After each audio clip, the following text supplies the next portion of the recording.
Bonjour, j'espère que vous vous portez bien. Sans plus attendre, voici la petite leçon sur les contraires.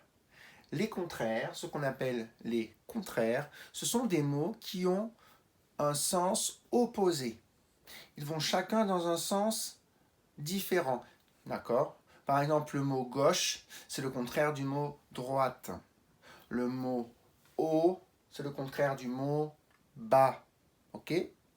Des mots contraires expriment des sens opposés, des sens inverses. Donc, lorsque je remplace un mot dans une phrase par son contraire, la phrase ne voudra plus dire la même chose. Elle voudra dire le contraire, elle voudra dire euh, le sens inverse. Alors que lorsqu'on remplace un mot par son synonyme, la phrase veut dire la même chose. Vous vous rappelez, les synonymes sont des mots qui ont un sens proche, presque pareil.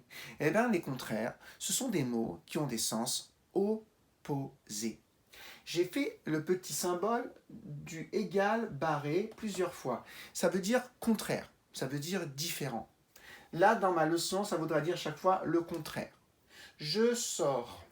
Je voudrais trouver le contraire du mot sort, le verbe sortir. Je voudrais trouver le contraire du mot joli. Je voudrais trouver le contraire du mot sale, du mot petite et du mot fille. On essaye ensemble? Je sors. Le contraire de je sors, ça serait je rentre, par exemple. Oui.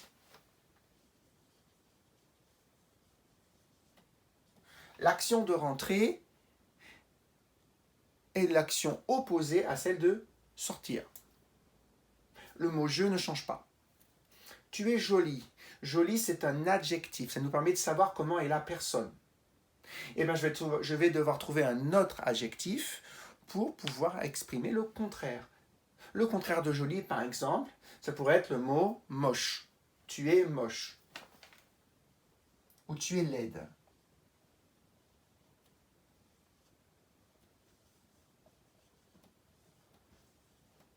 Ok. Voilà deux contraires du mot joli.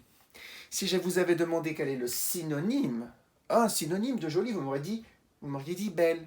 Pourquoi je dis belle d'ailleurs? Pourquoi je le mets au féminin? Parce que joli, il y a un E. Donc là, je parle bien d'une fille. Donc tu es jolie, tu es belle, synonyme. Contraire, moche ou laide. C'est presque la même chose. Mon manteau est sale. Le contraire de sale. Mon manteau est tout à fait propre.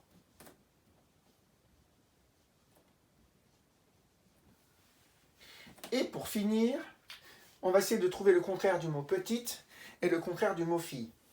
Petite, c'est un adjectif. Ça nous permet de savoir comment est la fille. Et le mot fille, c'est un nom.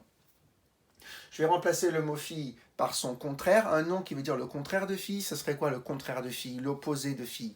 Oui, garçon. Et puis le contraire de petite, ça serait grand.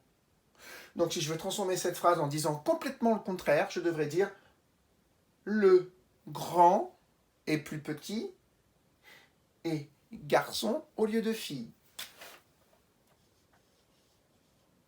Grand et garçon. Voilà, en rouge, nous avons trouvé des contraires de tous les mots encadrés. Le contraire d'un verbe, c'est un autre verbe. Le contraire d'un adjectif, c'est un autre adjectif. Joli, moche, petit, grand. Et le contraire d'un nom, comme fille, ça va devenir garçon. Alors, c'est un exercice, il faut arriver à mettre les contraires ensemble, et je vais vous le proposer d'ailleurs dans les exercices que vous avez à faire maintenant.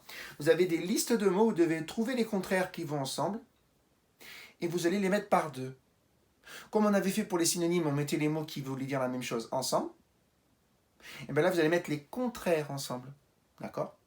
Par exemple, dans l'exercice 1, il y a écrit atterrir, et bien le contraire d'atterrir, c'est décoller. Donc vous allez mettre atterrir et décoller ensemble. Vous allez revenir à la ligne et vous allez essayer de trouver deux autres mots qui sont des contraires et qui peuvent être mis à côté l'un de l'autre. Okay? Là, aujourd'hui, on doit mettre les contraires, les mots qui ont des sens opposés, ensemble dans l'exercice 1, dans l'exercice 2, dans l'exercice 3 de la page 185. À vous donc de travailler sur ça, repérez bien les contraires et mettez-les ensemble. Bon travail, n'hésitez pas à revoir la vidéo si vous avez besoin, afin de bien comprendre. Bonne journée.